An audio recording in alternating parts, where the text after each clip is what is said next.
Hola, este tutorial lo vamos a dedicar al rodaje en exteriores día. Uno de los principales retos cuando rodamos en exteriores es que la luz varía constantemente a lo largo del día, no solo en términos de dirección, sino también nos varía el contraste y el color. Durante el amanecer y el atardecer, las sombras son muy alargadas porque el sol está bajo. El contraste entre la luz y la sombra es menor y la temperatura de color es muy variable. Aunque la velocidad a la que nos movemos con respecto al sol es siempre constante, el efecto de esa variación es más notable al amanecer y al atardecer. En las horas centrales del día se estabiliza y tenemos menos sensación de cambio. Justo antes de la salida del sol, la luz es fría, porque solo proviene del reflejo de la bóveda celeste. Luego, justo cuando despunta el sol, la luz es muy cálida, la temperatura de color es muy baja, unos 2000 Kelvin. Y a medida que va avanzando el día, va subiendo la temperatura de color para luego volver a bajar cuando nos acercamos al atardecer. Es importante que tengamos esto en cuenta a la hora de rodar en exteriores y contar con que será conveniente retocar el color en postproducción, etalonar, para igualar el color de los planos que hemos rodado a lo largo de toda una jornada en exteriores. Elegir el lugar adecuado. En muchas ocasiones, cuando estamos rodando con personajes, podemos elegir dónde colocarlos para rodar nuestra secuencia o entrevista. Podemos elegir dónde nos viene mejor llevarnos la acción. Vamos a ver algunas de las opciones. Rodar en la sombra. La luz suave que tenemos en una zona de sombra puede ser una muy buena opción. Por ejemplo, a la sombra de un árbol o la sombra que arroja un edificio. La luz que tenemos en esas condiciones es muy favorecedora para retratar rostros, porque es muy difusa, y si planificamos bien el rodaje en términos de posición del sol, podemos tener una luz que se mantenga constante bastante tiempo, con lo que nos facilitaremos bastante la vida. Rodar en el sol. Cuando rodemos bajo la luz directa del sol, debemos tener varias cosas en cuenta.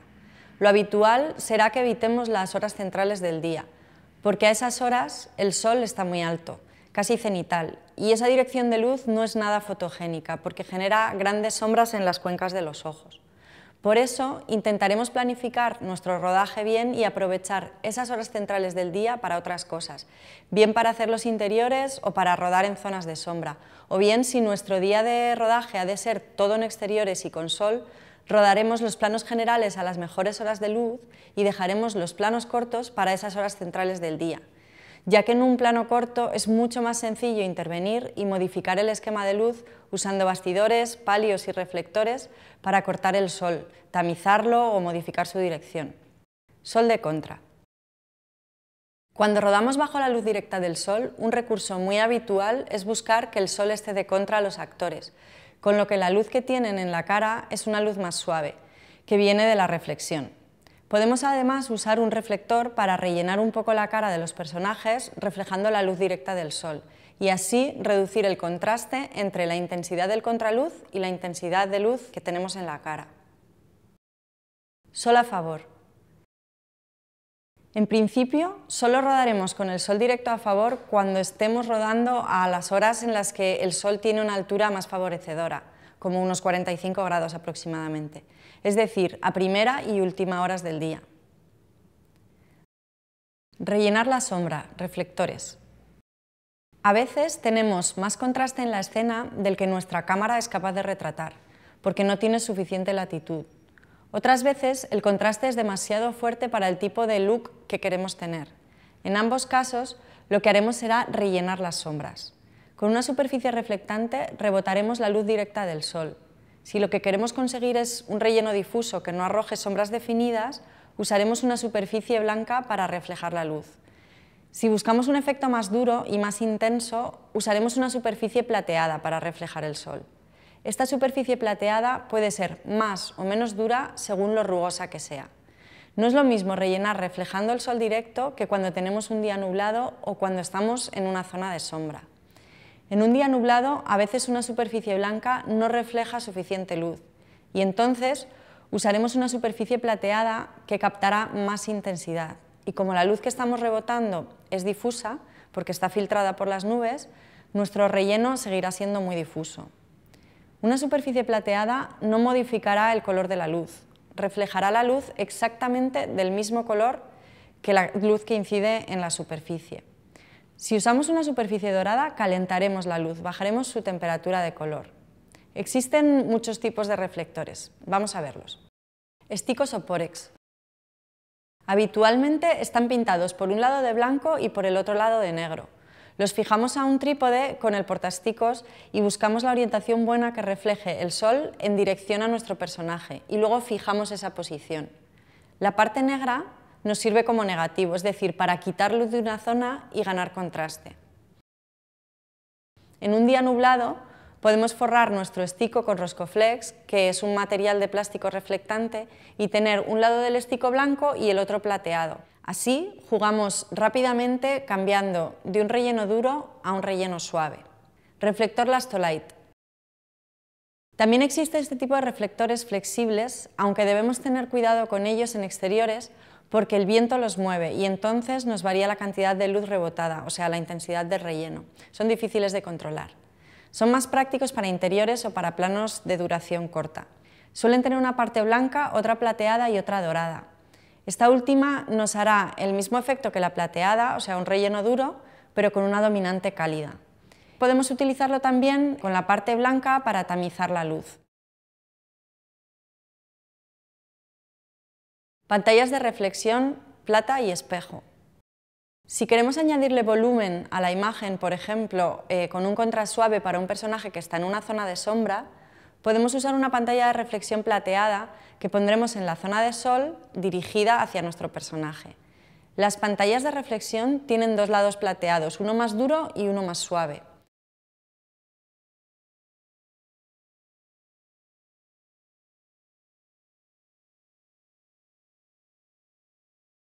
Podemos usar estas pantallas también para rellenar la sombra cuando estamos rodando con el sol de contra al personaje. También hay pantallas reflectoras de espejo. Estas nos reflejan directamente el sol, con lo que tenemos muchísima intensidad y sombras muy definidas, iguales que las del sol. Podemos usarlas para hacer un contra muy duro e intenso, o para reflejar la luz del sol y llevarla allí donde nos interese. Por ejemplo, si tenemos un personaje en una zona de sombra, podemos usar la pantalla como si fuera un foco. Lo colocamos en la dirección que nos interese en una zona en la que pueda reflejar el sol y lo dirigimos hacia el personaje. A mitad de camino ponemos un bastidor de difusión para suavizar las sombras si queremos. Todos estos reflectores requieren que los redirijamos cada poco tiempo, ya que como la luz del sol nos va cambiando, el ángulo con el que incide el sol sobre la pantalla y por consiguiente su ángulo de reflexión varían. Para hacer esto debemos tener claro cuál es el recorrido que hará el sol y preverlo, para ver cuánto tiempo vamos a ser capaces de mantener esa luz antes de que, por ejemplo, el lugar donde está situada la pantalla entre en sombra. Para rodajes en exteriores en los que no podemos tener grandes fuentes de luz artificial ni grupo electrógeno, los reflectores plata-espejo son una herramienta muy útil, ya que al reflejar directamente el sol tenemos mucha intensidad de luz reflejada para trabajar. Palios. Es un bastidor al que ajustamos una tela que queda tensa. Con un palio podemos hacer lo mismo que con un estico, pero cubrimos una superficie mucho mayor y creamos un relleno de mayor intensidad.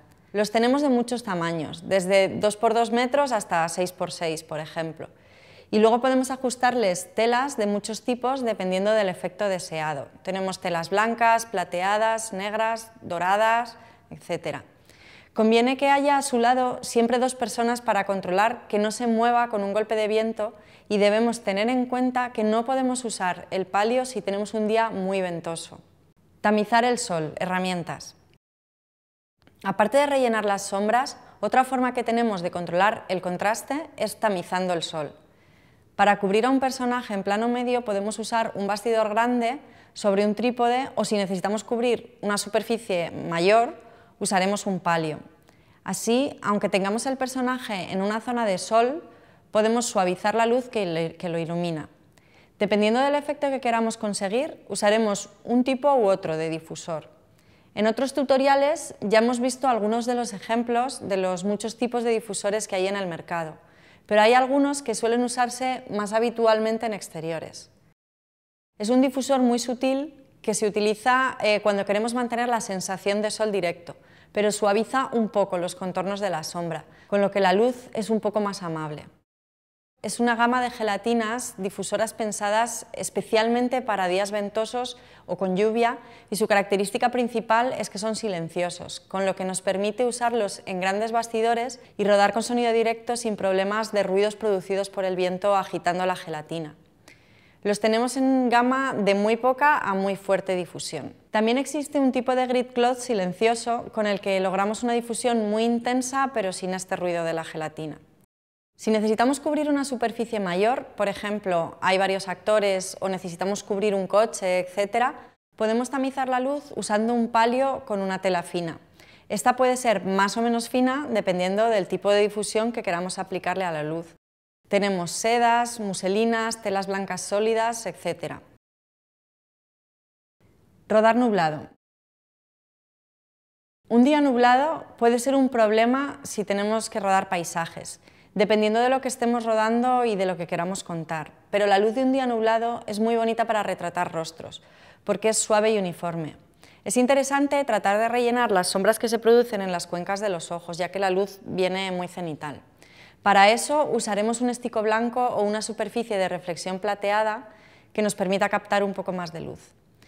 También podemos rellenar una superficie más grande con un palio con tela plateada, por ejemplo. Cambiar la perspectiva. A veces no es posible mover el sujeto que estás retratando, pero puedes moverte tú con respecto a él y conseguir un efecto muy distinto. Haciendo esto cambiaremos el ángulo con el que el sol incide sobre el objeto y sobre la cámara y daremos una sensación muy distinta porque estaremos viendo un esquema de luz diferente. Rodar siluetas. Si no puedes luchar contra ello, únete. Si el contraste es tan grande que no puedes resolverlo, rodar al personaje en silueta contra el paisaje puede ser un recurso interesante. Expondríamos entonces para el fondo y el personaje quedaría negro en silueta. Claro que no valdría para una entrevista, pero sí para tener algunas imágenes de recurso que pueden ser interesantes.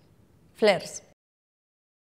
Habitualmente, para evitar flares indeseados en cámara cuando rodamos con el sol de contra, usaremos un parasol que impida que la luz llegue a la lente del objetivo y le pondremos una visera por arriba para cortar el sol directo. Aunque no siempre querremos evitar estos flares, en según qué ocasiones pueden ser un recurso estético muy interesante.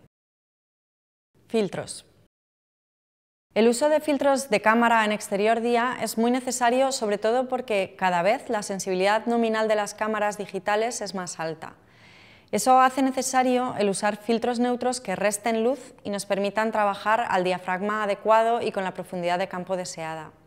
Existen filtros neutros de densidad fija que son simplemente cristales tintados. Los hay que reducen la luz a la mitad, un paso de diafragma, a la cuarta parte, 2 pasos, o a la octava parte, que son 3 pasos de diafragma. Y luego tenemos también los neutros variables. Estos neutros nos permiten ajustar exactamente la cantidad de luz que queremos restar simplemente girándolos. En los filtros variables se usa el principio de la polarización de la luz y la interacción entre dos polarizadores. Este filtro puede asemejarse a una rejilla teórica que solo dejaría pasar la luz polarizada de forma paralela a ella. Si detrás de un polarizador lineal colocamos otro, podremos bloquear más o menos luz dependiendo de la posición relativa de sus rejillas. Esto nos permitirá ajustar la exposición girando el neutro variable sin tener que mover el diafragma, que estará fijo donde a nosotros nos interese.